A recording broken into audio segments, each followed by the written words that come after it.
Sa tingin ko hindi na ito plan B.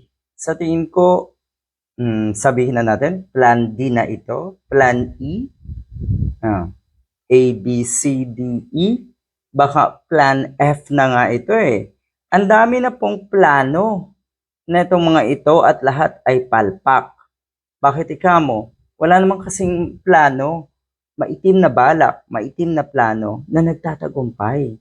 Lalong-lalo na ito, hindi ito magtatagumpay. Ang sinasabi kasi, ito daw yung plan B for 2028 presidential election. Sabi ni Representative Tinio. Hindi, sa tingin ko, kung ilang plano na ito. Anyway, sabi ni Baste Duterte ay isang ulo nga lang daw ang kailangan nila. Bakit ba may ganito?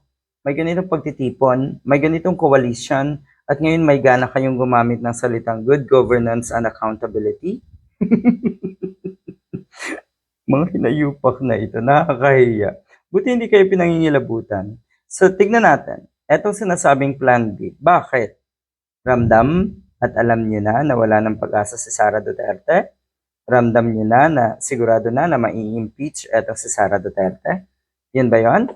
Hindi ba ito pantatraidor kay Sara Duterte?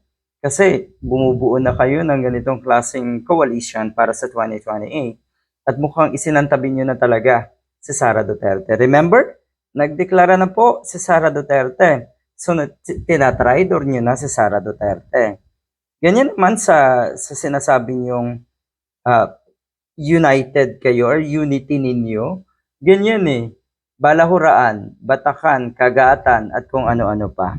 Ano kayang masasabi dito ni Sara Duterte? Alam ba ito ni Sara Duterte na mukhang nawawala na siya sa picture? At ang sinasabi ng plan B ay itong si Baste Duterte, ang siguro ang kanilang ipantatapat kung kanino man. Naku, walang mangyayari. Pero ulitin ko lang ramdam nyo na.